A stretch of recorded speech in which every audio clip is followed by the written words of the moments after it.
The following is a presentation of Athletes in Motion Sports Television, delivering high-quality global action sports. Today on Athletes in Motion, we're in Grayland, Washington for the Grayland Open. Some of the best free riders in the world join a field of rookies and amateurs who look to make their mark in this rapidly growing sport. Today we sit down with Dan Lingren, the director of the Grayland Open and a host of exceptional riders. I'm Paul Higgins. This is Athletes in Motion, and all the action starts right now.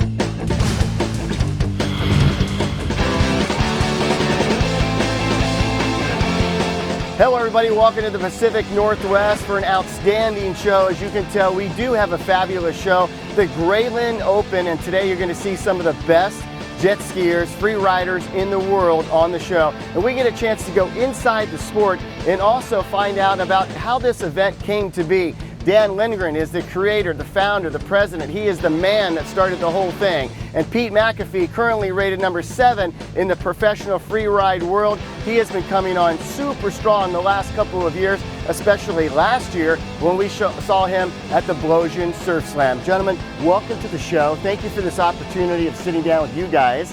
What a fabulous event, man. Thank you. Tell me about that. How did this happen in a nutshell? It was kind of an idea that turned into a big thing now. So what it started as was a bunch of us that used to come down to this beach and ride every other weekend in the summertime, hang out together. At any given time, we would have 10 or 15 riders. And you know, I started talking with a couple of friends. I'd never even been to a competition before, but started talking to a couple of friends, and I said, hey, why don't we do a competition? Yeah. Push us, you know, to work on some new tricks, and you know, a little friendly competition between us would be fun. We'll do some trophies and try and make it legit. And that was back in 2009. And so it went off really well the first year. I think we had 18 competitors the first year, about 300 or 400 spectators.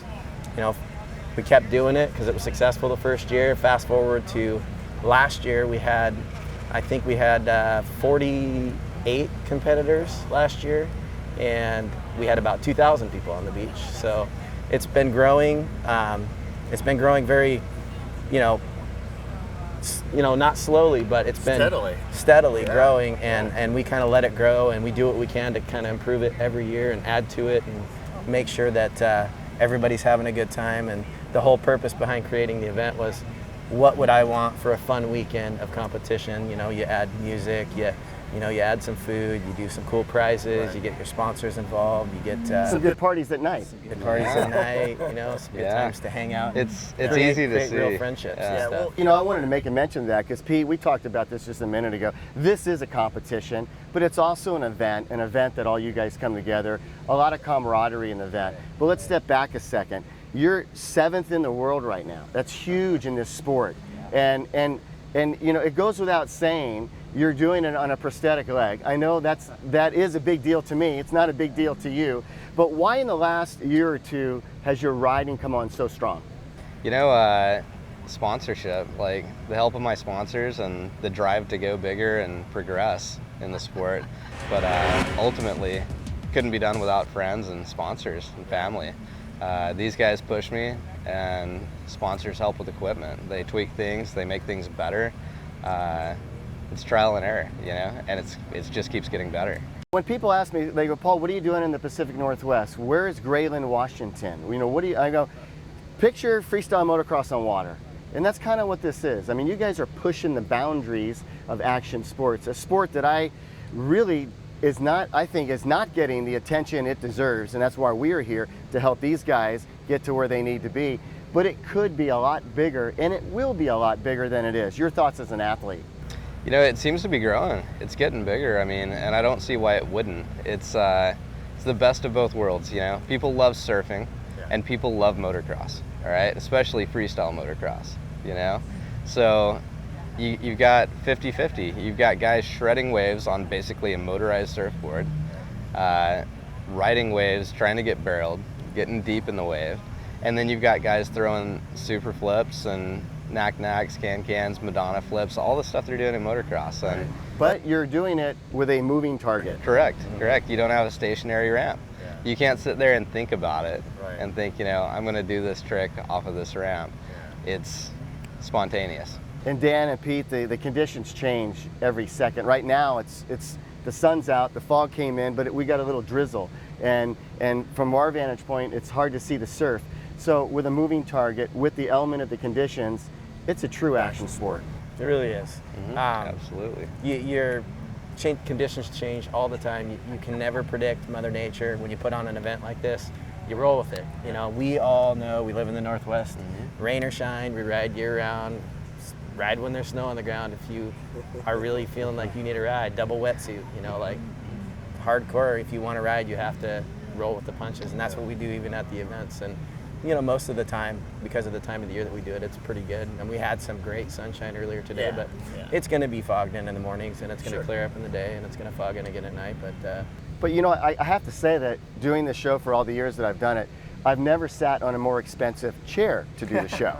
These are $20,000 to $30,000 chairs that I'm sitting in. Yeah. So they are machines built within machines, and I know Blosian certainly is a big part of your life and what you do, and I know you want to thank them. Before I let you go, Dan's going to stay on the show for a little while longer. Pete, what is your goal this year and the following years?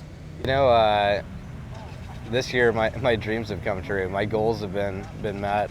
I'd like to finish the world tour with the Blosian Surf Slam and hopefully advance my rank. If I could get into the top 5, that would be awesome, but I'm super stoked where I stand right now. Couldn't be happier. Yeah, well, you've done a great job on this show. You've done a great job in the water, and I know this guy thinks the world of you, as does Blosian. So Pete McAfee, thanks for joining us on the show. A fabulous rider, and again, you can see him and look him up in all the great events, including Blosian Surf Slam, that he has competed in. When we come back, yet another guest. A little bit later on, we're going to have the pinnacle person in the sport and an up-and-comer in the sport. You're going to want to be here for that. More of the Grayland Open as he takes a phone call. We'll be back after this.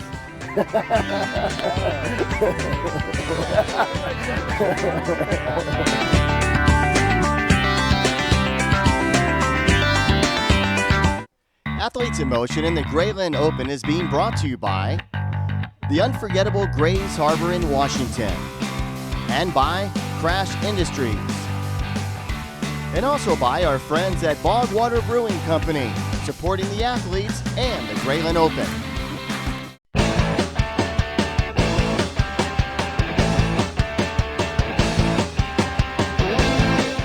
Hello everybody, I'm Paul Higgins and welcome back to the Pacific Northwest here at the Grayland Open, a fantastic event, one of the premier jet ski personal watercraft events of the year. And now we welcome to the set Demian Morgan, an amateur, but soon to be, I would say, a professional in the next couple of years. She is riding so strong.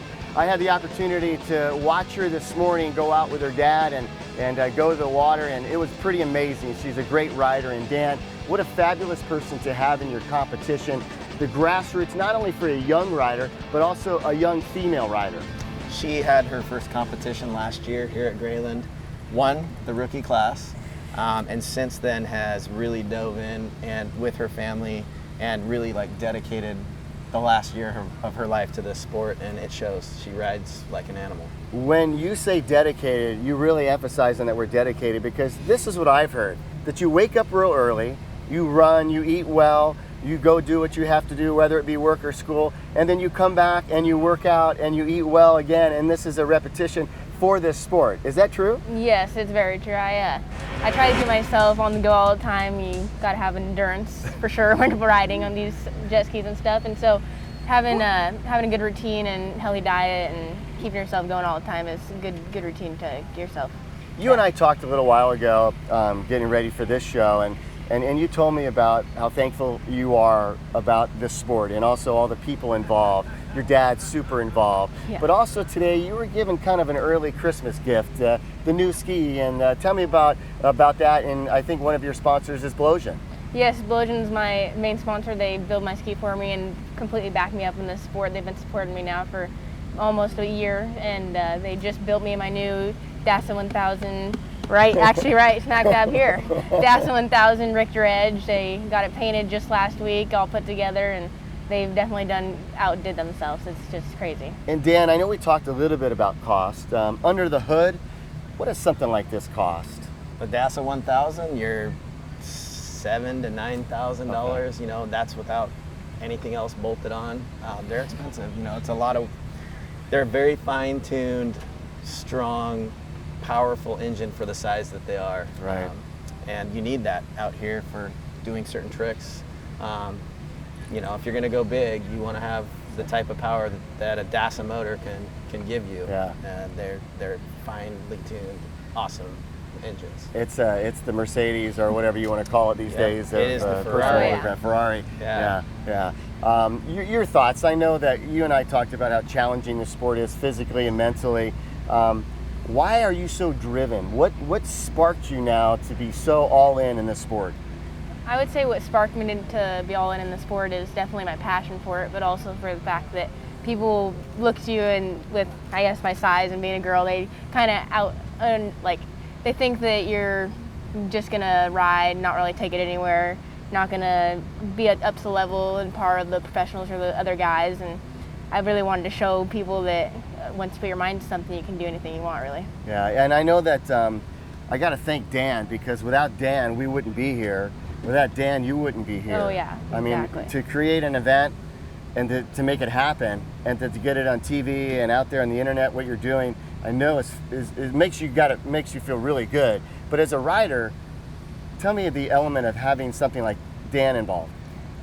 Just as a rider and having someone like Dan, like first event, he made it so easy to accommodate to I've never been to an event and never ridden surf, never competed. He really accommodates the riders and knows how to help them. And for him to get the jet skiing free ride out there in the open, he's outdone himself that way. Yeah. Part of my job is to make you feel good, so I hope I'm making you feel good today. Yeah, it feels good. Your thoughts about the camaraderie in the sport, whether it be a female athlete, a male athlete, a rookie, a veteran, there's a lot of camaraderie here. Yeah, none of all of that really matters. It's the common passion that you have for being in a wave. You know, there's something about being in the ocean that's awesome, whether you're a surfer or a jet skier or you just like swimming in the ocean, kiteboarding. There's that element, but then you also have the jet ski side that kind of puts you in this niche, and that niche is very, very tight knit. You know, we all know each other, we see each other on a regular basis. Some of us vacation together. I mean, we're hanging out all the time. They become your extended family, really. And it's awesome. Like, you know, we have the best times together. Oh, it's absolutely true, because I've noticed it, my crew have noticed it. Demian, good luck to you. Thank you very much. Thank you so much you're going to be really media savvy. I love it. Good job. Yeah, Nice thank job. you very much, You're going to be Dan. seeing a lot more of her. When we come back, we'll have yet another guest here at the Grayland Open, right here in the Pacific Northwest of Washington. Great job.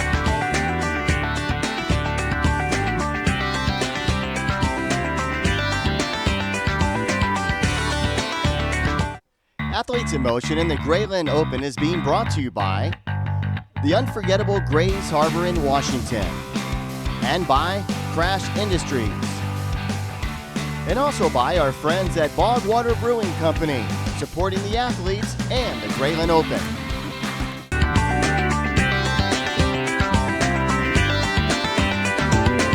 Hello everybody, welcome back to the Grayland Open here in the Pacific Northwest, where right now the sun is starting to peek through the fog and it's absolutely a perfect afternoon.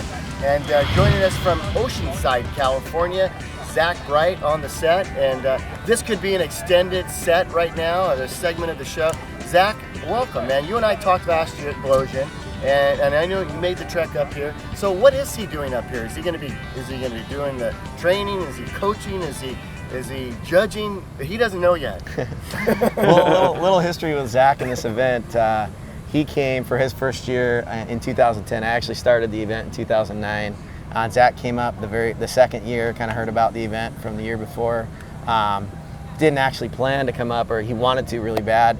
And Mark Gomez ended up having to go do a movie, so he gave him his plane ticket, and Zack came and rode and had a great time as an amateur. He wasn't at the pro level yet, and he's never looked back. He's been here every year since and helped me out. 5 years now. Yeah, he's helped me out with judging, riding. He's competing, this weekend as a pro. Exactly, yeah. I was just kidding on other stuff, right? Yeah. But, I could tell you that I've interviewed a lot of people in the sport. Everybody is so passionate. This guy, I can say, is a huge ambassador for the sport. Zack, we want to throw one of these down in Oceanside.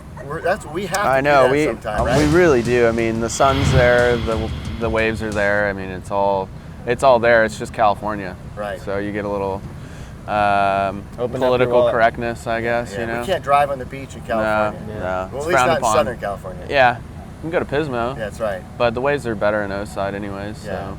Your thoughts? I know that, as Dan said, this is a special event to you. You keep coming back. Tell me about that passion. Yeah, I mean, it's kind of like the old saying, if you build it, they'll come, you know, and Dan started in 2009. I got involved in 2010, and I've been here every single year. And I mean, it's pretty unbelievable the amount of people that are here on year 6, you know, 7. Yeah. And I say it every time, you know, like the riders get better every year, and it still holds true. I mean, even doing the free ride clinic, we went from being like super basic, where we're working with, you know, real amateurs, even rookies. We were doing amateurs before rookies, but really like trying to break down a ton of tricks. And now it's like, this year the clinic was kind of like, everybody kind of has an idea of what to do. They're just kind of trying to fine tune or add different variations. And it allows me and Mark and the rest of the pros to just kind of ride with everyone and kind of on the water give advice instead of like in the early years, really trying to explain basic things. Right. I think the whole entire scene is really stepped up. So it's really good to see, you know, and it is. And now this, like I said, the event gets bigger every year. There's more riders this year, you know, it's really turning into something really good, you know. See, to give you an idea, the progression of the sport since I started this event, and it's evolving also obviously because of equipment and the amount of kind of recognition and popularity that it's getting. But the first year there wasn't anybody doing backflips at this event. No, there was a guy that did a couple barrel rolls, and it was awesome, and everybody freaked out, and it was great. Year 2, I was the only guy to do flips. Only guy to do a flip in the whole event. And then year 3. And there was no aftermarket holes in year 1 and year 2 and year 3. There was like 2 or 3. Yeah. In year 4 there was like 15. And I mean, now there's like it's all aftermarket holes with the exception of the rookie class, because they haven't stepped up to the and now you've got a more expensive 16-year-old holes yet. girl that was just on the show doing backflips. Killing it. Yeah, riding really well. Well, it's because of you guys. It's because you guys have set the bar. Where does the bar go, Zach? I know that part of this team of riders that you have is your brother, of course. We've got about a minute left in this segment, but where are we going with this sport?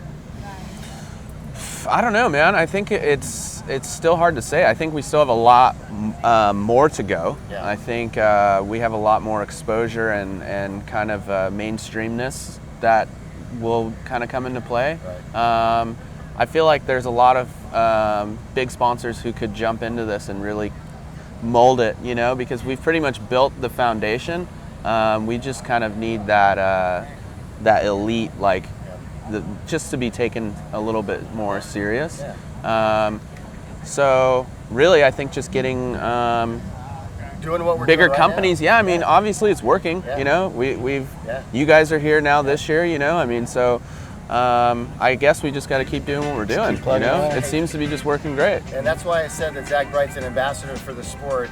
And of course, you will see him throughout the competition. Also, make sure to go online and watch all his videos and his brother's videos out of Oceanside, California.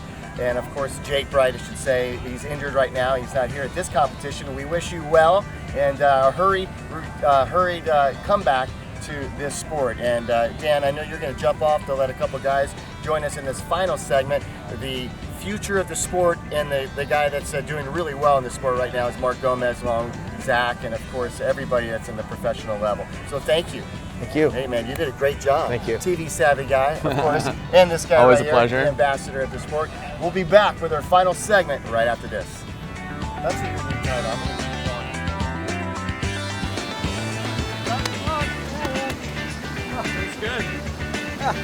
That was crazy.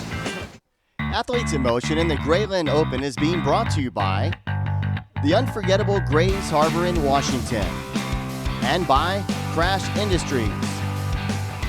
And also by our friends at Bogwater Brewing Company, supporting the athletes and the Grayland Open.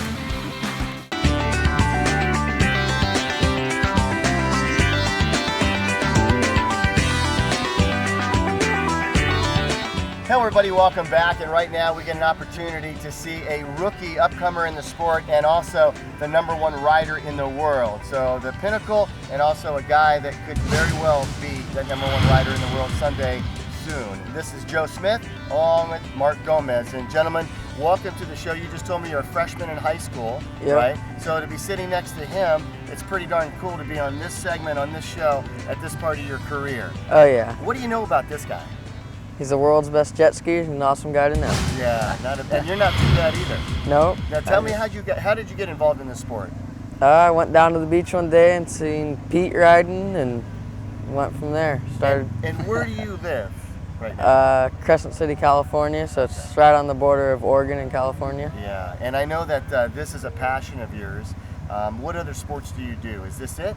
This is it right now. That's amazing. Mark, is that what it takes? Do you have to be just doing this sport, or in your high school days and maybe even your college days, I'm not sure, but you were a wrestler. Yeah. And obviously that helped you. Well, I got the spark for riding stand-up jet skis really at a young age, but didn't really get involved in surf riding until I was 14 and when I was in high school. A friend of mine took me out and went out to Oceanside and fell in love. I knew that was, I loved stand-up jet skiing, and then I ran into all the guys, all the icons of the sport that I looked up to coming up. Ross Champion, Mike Serlin, Jerry Jones, all these guys that just not only were pro riders there, but just good people. Yeah. And they took me in and were just absolutely welcoming. They treated me like a buddy. I came out there to ride with them all the time, and it really just sparked the interest and the fuel to push and excel in that sport. So, other people have motocross backgrounds, surfing backgrounds. For me, it was kind of like jet skiing. I didn't really have a lot, and I still, worked very hard to get everything that I have, and so that was all I could really focus on. So, I've seen other people though flourish who have had multiple sport backgrounds because they're just able to be incredible athletes and adapt, and whether they have the mechanical aspect behind things or the physical aspect and talent, they can excel in the sport. So at the end of the day, passion is key. I mean, you have to be passionate. You have to be driven. You have to want what you're doing and what you're going for more than you want air. I mean, I've heard that before, and it makes so much sense now, looking back from where I was, where he is right now, and to where I am now. I mean, what has happened? It's just been a lot of hard work, but it's been everything that I've wanted, and it's been so much fun. So. Yeah. I knew when I started the show today that this could be an hour show, so it's only a half hour, unfortunately, but you can watch it twice if you want, so it makes an hour show. But your thoughts, why this sport? What is it that you like about it? Is it the surfing element? Is it the jumping element? Is it just being in the water? Tell me about that. I like being in the water. It's fun. I like getting to surf. It's just like riding a surfboard, so it's a rush. Get to go. Who gets to say they do a backflip in the ocean every day? That's right, yeah. So how long did it take you to learn the backflip? I haven't learned it yet. You haven't learned it? Not but yet. I've tried it. It's a good weekend to do that, I right? think it's a great weekend to do it. Yeah. Heck It depends yeah. on the surf, right? The ski? Yeah, my ski's there. I just got to get a wave that's there. Yeah, see, you already kind of led me to believe you can do the backflip, so I think it's there, right, Mark? Yeah, I think you can make it happen. Might be. Yeah. Now, We'll see. one day, is this your goal to be the pinnacle, the #1 guy in the world? Or tell me your thoughts about that. That'd be a dream, major dream, to get to be that good, #1 in the world. Anybody you want to thank right now? Because this is not an easy sport to do by yourself. I'd like to thank the West Coast Surf Riders, a guy named Roy Rook, Dan Lingren, Pete, everyone that's helping me out here. What will it take for him to get to where you are? Like I said, it's even being where I am now, it's still I still look up to guys like Ross and all these guys, and my friends Zack and all the people that I travel with. I mean, I gain inspiration off of them. So the biggest thing is being absolutely motivated and wanting to excel in that sport and just being passionate about it. And then on top of that, surrounding yourself with other people that are driven, because without competition, without rivalry, you're not able to grow and excel. Yeah. And camaraderie is huge. That's what this sport is founded on. That I've had the chance to do the world tour this year, and going from France, UK, Portugal, Australia. I've said it before in other interviews, but like the language of freeride, like the universal entity of what we are, what we stand for. Every person that you run into around the world has the same vibe. It's all about camaraderie. It's you break apart, somebody's running something out to you. You know, everybody just wants to make this grow together. And that's what you see in the sport. That's what you see on the beach here. And I want to thank you guys for joining me on the show. All of our guests have been tremendous. This is a wonderful sport to get involved in. It's a sport that's wrapped around family, not only family in personal sense, but also the family of riders and the camaraderie that it brings. Hope you enjoyed watching some of the Grayland Open right here from the Pacific Northwest. I'm Paul Higgins. For Joe, for Mark, and for all of our guests, thanks so much for watching and supporting this sport. Take care, everybody. Good job, man. Thanks. It's your first name.